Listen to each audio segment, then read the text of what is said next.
അങ്ങനെ നവ്യ അനന്തപുരിയിലെ ഓരോരോ പ്രശ്നങ്ങൾ ഉണ്ടാക്കിക്കൊണ്ടേയിരിക്കാണ് കേട്ടോ. ഇതേ സമയത്ത് തന്നെ ആദിയും നയനയുമായിട്ടുള്ള നല്ല ബോണ്ടിങ് ഒക്കെ ക്രിയേറ്റ് ആവുന്നുണ്ട്. നയനയുടെ മഹത്വവും നയനയുടെ സ്നേഹവും നയനയുടെ ആത്മാർത്ഥതയും ആ ഒരു പരിശുദ്ധിയും എല്ലാം ആദിക്ക് നന്നേ ബോധിക്കുകയാണ് കേട്ടോ ചെയ്യുന്നത്. അങ്ങനെ നയന ഡിസൈനൊക്കെ വരച്ച് ആദ്യം ഞെട്ടിക്കുമ്പോൾ ആദ്യം അവളുടെ കഴിവിലും നല്ല ആകൃഷ്ടയാവുന്നുണ്ട്. പണ്ട് അവൻ്റെ പെങ്ങളോട് പറഞ്ഞ് ചെയ്തിരുന്ന ഡിസൈൻസ് എല്ലാം നയനയാണെന്നറിയുമ്പോൾ ആദ്യം ആകെ ഞെട്ടിപ്പോവാണ്. കാരണം അന്ന് ആ ഒരു ഡിസൈൻ വരച്ച കലാകാരിയെ കാണണമെന്ന് ഒരുപാട് ഞാൻ ആഗ്രഹിച്ചിരുന്നു. ഇതാ അപ്പോൾ അവളെൻ്റെ ഭാര്യയായിട്ട് തന്നെ വന്നിരിക്കുകയാണ്. അങ്ങനെ നവ്യാണെങ്കിൽ വീട്ടിൽ ഓരോരോ പ്രശ്നങ്ങൾ ഓരോ സമയത്ത് ഉണ്ടാക്കിക്കൊണ്ടേ ഇരിക്കുകയാണ് കേട്ടോ. ഇതേ സമയത്ത് തന്നെ നയന തൻ്റെ വീടിന് വേണ്ടി ഒരുപാട് കഷ്ടപ്പെടുന്നുണ്ട്.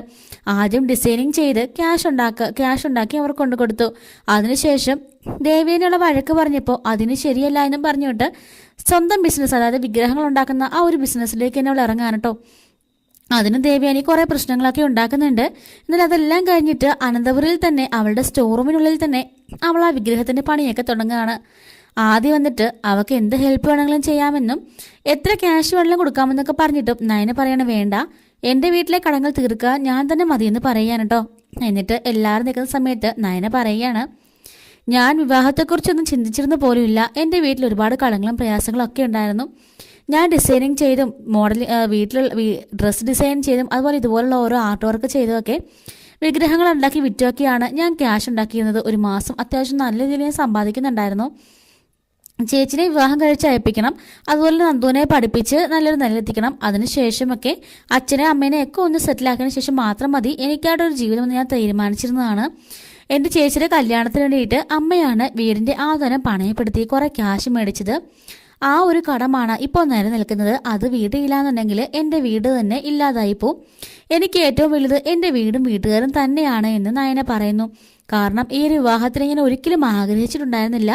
ചേച്ചി അങ്ങനെ ഒരു ചതി കാണിച്ചത് കൊണ്ടാണ് എനിക്ക് ആ ഒരു അവസരത്തിൽ അങ്ങോട്ടേക്ക് പന്തലിലേക്ക് കയറേണ്ടി വന്നത്. ഞാൻ അവിടെ നിന്ന് ഇറങ്ങിയതോടുകൂടി എൻ്റെ വീട്ടിലേക്കുള്ള വരുമാനം പോലും നിർത്തലായി. എൻ്റെ അച്ഛൻ പണി ചെയ്യാതെ മടിച്ചിരിക്കുന്ന ആളൊന്നുമല്ല. അദ്ദേഹം നന്നായിട്ട് ജോലി തരുന്ന പക്ഷേ 2 തവണയാണ് അച്ഛന് അറ്റാക്ക് വന്നത്. അതുകൊണ്ട് ഇനി ഒരെണ്ണം കൂടി എൻ്റെ അച്ഛന് താങ്ങാൻ കഴിയില്ല. എൻ്റെ അച്ഛൻ അങ്ങനെ ഉണ്ടാവാതിരിക്കാനാണ് ആ പന്തലിൽ വെച്ച് ഞാൻ ആ കല്യാണത്തിന് സമ്മതിച്ചത്.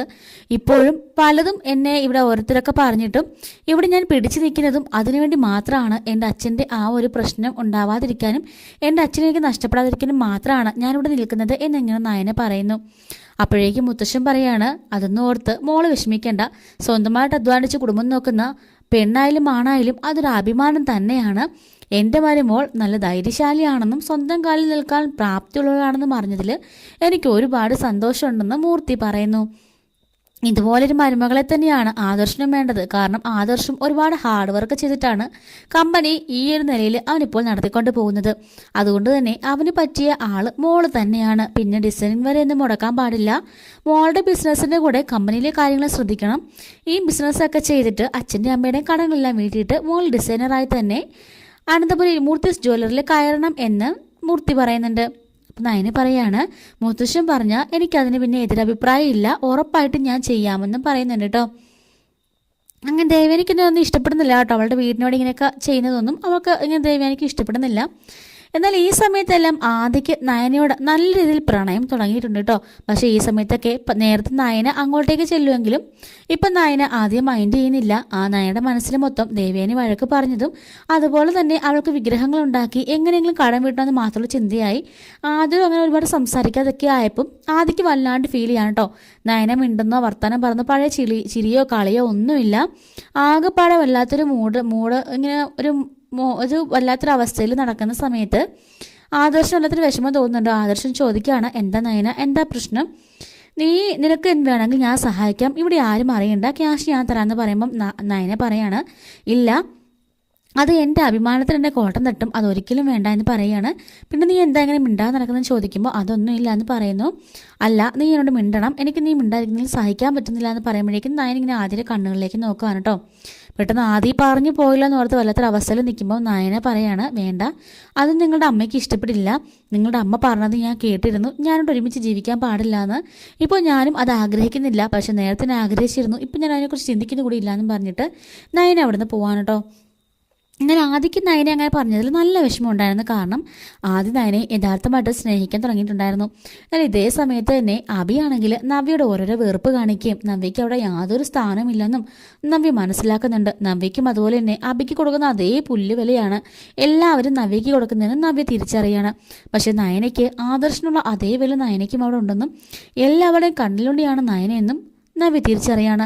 ഇതേ സമയത്ത് തന്നെ ആദർശം നയനയ്ക്കും ഇടയിൽ ഇതുവരെ ഒന്നും സംഭവിച്ചിട്ടില്ല എന്നും എങ്ങനെയെങ്കിലും ആദർശിന്റെ മനസ്സിൽ കയറിക്കൊടിയിട്ട് ഈ വീടിന്റെ അധികാരം എനിക്ക് സ്ഥാപിച്ചെടുക്കണം, നയനെ എങ്ങനെയെങ്കിലും ഇവിടുന്ന് അടിച്ച് പുറത്താക്കിയിട്ട് ആ സ്ഥാനം എനിക്ക് അലങ്കരിക്കണം, ഈ വീടിന്റെ മഹാരാജാവ് എന്ന് പറയുന്നത് ഇപ്പോൾ ആദർശാണ്, അവന്റെ ഭാര്യയായിരിക്കും ഇവിടുത്തെ മഹാറാണി, എനിക്കതായാൽ മതി എന്ന് മനസ്സിലിങ്ങനെ നവ്യ തീരുമാനിക്കുകയാണ് കേട്ടോ. ഈ ഒരു സമയത്തൊക്കെ നവ്യ ഗർഭിണിയല്ല എന്നുള്ള കള്ളത്തരങ്ങളൊക്കെ, ഗർഭിണിയല്ല എന്നുള്ള സത്യമൊക്കെ എല്ലാവരും തിരിച്ചറിയുകയും അതിൻ്റെ പേരിൽ ഒരുപാട് പ്രശ്നങ്ങളൊക്കെ ഉണ്ടാകുന്ന ഒരു സമയമാണ് കേട്ടോ അത്. അങ്ങനെ നവ്യ ആദർശിലേക്ക് അങ്ങ് അടുക്കാൻ ഇങ്ങനെ ശ്രമിക്കുകയാണ്. പക്ഷെ ആദർശ് മനഃപൂർവ്വം തന്നെ നവ്യനെ ഇങ്ങനെ ഒഴിവാക്കി വിടുകയാണ്, സംസാരിക്കുക കൂടി ഇല്ല കേട്ടോ. അടുത്തേക്ക് വരുമ്പോൾ തന്നെ ആദർശാണെങ്കിൽ വെറുപ്പോടുകൂടി അവിടുന്ന് മാറിപ്പോകുന്നുണ്ട്. അങ്ങനെ ഒരു സന്ദർഭത്തിൽ നയന ഇങ്ങനെ ഒട്ടും മിണ്ടാതെ ആദർശം മിണ്ടാതൊക്കെ അവളുടെ ജോലികളിൽ മാത്രം മുഴുകുകയാണ്. ആദർശം മിണ്ടുന്നൂടില്ല കേട്ടോ. ഓഫീസ് വർക്കിലൊക്കെ ആദർശം ഇങ്ങനെ ഭയങ്കര ഒരു ഫൗള് കാണിക്കുകയാണ്. ആദർശം വല്ലാത്തൊരു മാനസികാവസ്ഥയിലേക്ക് ആവുകയാണ് കേട്ടോ നയന മിണ്ടാത്തതുകൊണ്ട് തന്നെ. എപ്പോഴും നയനെ കാണണം വർത്താനം പറഞ്ഞെന്നൊക്കെ ആഗ്രഹിച്ചുകൊണ്ട് ആദർശം വരുമ്പോഴും നയന സ്റ്റോർ റൂമിൽ തന്നെ ആയിരിക്കും. അങ്ങനെ നയന ആദർശിൻ്റെ മുറിയിൽ നിന്നും സ്റ്റോർ റൂമിലേക്ക് താമസവും മാറ്റുകയാണ് കേട്ടോ. അവിടെ തന്നെ അവൾ അങ്ങ് കട്ടിലൊക്കെ ഇട്ട് അവിടെ തന്നെ സ്ഥിരതാമസം ആക്കാൻ നോക്കുകയാണ്. മുത്തശ്ശിയും ചെറിയമ്മയൊക്കെ ഒരു വഴക്ക് പറയുന്നുണ്ടെങ്കിൽ നയനെ പറയാണ്, ആദർശേട്ടൻ്റെ മനസ്സിൽ എന്നോട് സ്നേഹമൊന്നും ഇല്ല, അതുകൊണ്ട് ഞാൻ ഇവിടെ തന്നെ തുടരുന്നതായിരിക്കും നല്ലത്. ഈ വീട്ടിലൊരു അതിഥിയായിട്ടാണ് ആദർശേട്ടൻ എന്നെ കണക്കാക്കുന്നത്, അതിഥികൾക്കുള്ള മുറി ഇത് തന്നെയാണെന്ന് പറഞ്ഞിട്ട് അവരുടെ ദയവേത് എന്നെ ടോർച്ചർ ചെയ്യരുതെന്ന് പറഞ്ഞിട്ട് നയനെ ആ റൂമിൽ തന്നെ താമസിക്കാൻ തുടങ്ങുകയാണ്. ഇത്രയും കൂടി ആയപ്പോൾ ആദർശന് വല്ലാത്തൊരു വിമിഷ്ടം ബുദ്ധിമുട്ടൊക്കെ തോന്നുന്നുണ്ടോ നയന ഇല്ലാത്തതുകൊണ്ട് തന്നെ. അങ്ങനെ ഒരു ദിവസം ആദർശ് നയൻ്റെ മുറിയിലേക്ക് രാത്രി ചെല്ലുന്നുണ്ട്. നന്നായിട്ട് ആ ഒരു വിഷമത്തിൽ നിന്നിട്ട് മദ്യപിച്ചിട്ടാണ് ചെല്ലുന്നത്. അങ്ങനെ ചെന്നതിന് ശേഷം നയനോട് തൻ്റെ ഉള്ള പ്രണയം മൊത്തം തുറന്നു പറയുകയും നയനെ കയറി കെട്ടിപ്പിടിക്കുകയൊക്കെ ചെയ്യുന്നുണ്ട്. നയനെ ഒന്നും മിണ്ടാതെ ആദർശ് കെട്ടിപ്പിടിക്കുമ്പോൾ നയനെ ഒന്നും കെട്ടിപ്പിടിക്കാതെ അതേ അവസ്ഥയിൽ തന്നെ നയന നിൽക്കുന്നുണ്ട്. പെട്ടെന്ന് തന്നെ ആദർശിൻ്റെ ബോധം മറിഞ്ഞ് താഴേക്ക് വീഴുമ്പോൾ നയനെ പിടിച്ച് നയനയുടെ കട്ടിലെ തന്നെ കിടത്തുന്നുണ്ട് കേട്ടോ. എന്നിട്ട് നയന രാത്രിയിൽ മൊത്തം ആദർശനെ നോക്കി ഇങ്ങനെ ഇരിക്കുകയാണ്. നയനയുടെ മനസ്സിൽ ആദർശനോട് സ്നേഹമൊക്കെ ഉണ്ട്. പക്ഷെ നയനയുടെ മനസ്സിനകത്ത് തനിക്ക് ആ ഒരു ബിസിനസ് ചെയ്ത് എൻ്റെ അച്ഛൻ്റെ അമ്മയുടെ കടങ്ങൾ വിട്ടതിന് ശേഷം മാത്രമേ ഞാൻ ജീവിതത്തിലേക്ക് കടക്കുള്ളൂ എന്നുള്ള ചിന്തയിൽ നിൽക്കാനുണ്ട്. അപ്പോൾ ആദർശ് തൻ്റെ മനസ്സിലുള്ള എല്ലാ പ്രണയം നയനോട് തുറന്ന് പറയുന്നുണ്ടായിരുന്നു കേട്ടോ. അങ്ങനെ രാവിലെ എഴുന്നേൽക്കുമ്പോൾ ആദർശ് അവിടെ നിന്ന് എഴുന്നേറ്റ് പോവുകയാണ് നയനെ ഒന്ന് നോക്കിയിട്ട്. അപ്പോൾ ആദർശ് മനസ്സിലാകുന്നുണ്ട് താൻ മദ്യപിച്ച് സാധാരണ കാണിക്കാറുള്ള പോലെ തന്നെ റൂമിലേക്ക് വന്നിട്ട് നയനോട് അലമ്പുണ്ടാക്കിയിട്ടുണ്ടാവുമെന്ന് മനസ്സിലായിട്ട് ആദർശ് അവിടെ നിന്ന് ഇങ്ങനെ നയനെ നോക്കിയിട്ട് ഇറങ്ങി പോവാണ് കേട്ടോ ചെയ്യുന്നത്. അങ്ങനെ ആദർശ് കുളിച്ച് ഫ്രഷൊക്കെ ആവുകയാണ്. അങ്ങനെ ഓഫീസിലേക്ക് പോവാണ് കേട്ടോ. അങ്ങനെ നയന പകലെല്ലാം ഓർക്കാണ് കേട്ടോ ആദർശ് പറഞ്ഞ വാക്കുകളൊക്കെ. തന്നെ ഇഷ്ടമാണെന്നും തന്നെ ജീവനാണെന്നും ഒരിക്കലും വിട്ടുപിരിയാൻ സാധിക്കുന്നില്ലെന്നും സ്റ്റോർ റൂമിൽ ഇനി കിടക്കരുത്, എൻ്റെ കൂടെ വന്ന് എൻ്റെ കട്ടിലെൻ്റെ കൂടെ കിടക്കണമെന്നും എൻ്റെ നെഞ്ചത്ത് തലയാഴ്ച കിടക്കണമെന്നൊക്കെ ആദർശ് പറഞ്ഞ് നയന ഇങ്ങനെ ഓർക്കുകയാണ് കേട്ടോ. ഇനിയും ആദർശിനെ വേദനിപ്പിക്കാൻ പാടില്ല എന്ന് പറഞ്ഞിട്ട് നയന അന്ന് തന്നെ തൻ്റെ ഉള്ളിൽ പ്രണയം ആദർശിനോട് തുറന്ന് പറഞ്ഞെന്ന് വിചാരിക്കുന്നു. ഇതേ സമയത്ത് തന്നെ ഒരു ഇരുട്ടിലിങ്ങനെ രാത്രി സമയത്ത് ഇരുട്ടിലിങ്ങനെ നിൽക്കുകയാണ് കേട്ടോ. അപ്പം നയന, അതായത് നവ്യ ഫ്രണ്ടിലും നടുക്ക് പുറകിൽ ആദർശും അതിൻ്റെ പുറകിൽ നയനെ നിൽക്കുകയാണ്. അപ്പം ഈ നയനയ്ക്കും നവ്യയ്ക്കും ഒരേ മുടിയും ഒരേ ഹൈറ്റൊക്കെ ആണല്ലോ. അപ്പം അങ്ങോട്ട് തിരിഞ്ഞിരിക്കുന്നത് നയനയാണെന്ന് കരുതിയിട്ടുണ്ട്. അപ്പം നയന ഈ സ്റ്റെയർ കയറി മുകളിലേക്ക് വരുന്ന ആദ്യം കണ്ടിരുന്നു. പക്ഷെ നയന വേറെ മുറിയിലേക്ക് കയറിയ സമയത്ത് നവ്യാണ് കേട്ടോ അതിലേ പോയത്. അപ്പം നവ്യ തിരിഞ്ഞിരിക്കുന്നതാകുമ്പോൾ നയനയാണെന്ന് ഓർത്തിട്ട് ആദർശ് തൻ്റെ പ്രണയം മൊത്തം നവ്യയോട് പറയുകയാണ്, എനിക്ക് നിന്നെ ഒരുപാട് ഇഷ്ടമാണ്, ഇവിടെ വന്ന് കയറിയപ്പോൾ തൊട്ട് നിന്നെ എനിക്ക് ഇഷ്ടമാണെന്നൊക്കെ പറഞ്ഞിട്ട് ഇങ്ങനെ ആദർശ് പറയുന്നത് കേൾക്കുമ്പോൾ നയനോട് ചങ്ക് പൊട്ടി കരയാണ് കേട്ടോ ചെയ്യുന്നത്. അപ്പം ആദർശ് എന്നെ പറ്റിയൊക്കെയായിരുന്നല്ലേ, നവ്യനെ ഇപ്പോഴും ഇഷ്ടമാണെന്നല്ലേ എന്നൊക്കെ പറഞ്ഞിട്ട് നയനെ തിരിഞ്ഞോടുകയാണ് കേട്ടോ ചെയ്യുന്നത്. പക്ഷെ നവ്യ ഇത് കേട്ടിട്ടും നല്ല ചിരിച്ചുകൊണ്ട് തന്നെ ഇങ്ങനെ അനങ്ങാതെ നിൽക്കുകയാണ്. കാരണം അവളെ കേൾക്കാൻ കുറിച്ച് വാക്കുകൾ തന്നെയായിരുന്നു ആദർശിൻ്റെ വായിൽ നിന്നും കേട്ടിട്ടുണ്ടായിരുന്നത്. അങ്ങനെ നവ്യ മനസ്സിലോർക്കുകയാണ്, ഈ ഒരു അവസരം മുതലാക്കി എങ്ങനെയെങ്കിലും എൻ്റെ മനസ്സിൽ കൂടി കയറണമെന്ന് കയറിക്കൊണ്ടെന്ന് വിചാരിക്കുന്നു. അങ്ങനെ നവ്യ തിരിഞ്ഞു നോക്കുമ്പോഴാണ് ആദർശിന് മനസ്സിലാവുന്നത് നവ്യയാണെന്നുള്ള കാര്യം. നവ്യയോട് സോറി എന്ന് പറഞ്ഞിട്ട് പോവാണ് കേട്ടോ. ഞാൻ നയനാണെന്ന് ഉദ്ദേശിച്ചു എന്ന് പറഞ്ഞിട്ട് അവിടെ നിന്ന് പോവാണ്.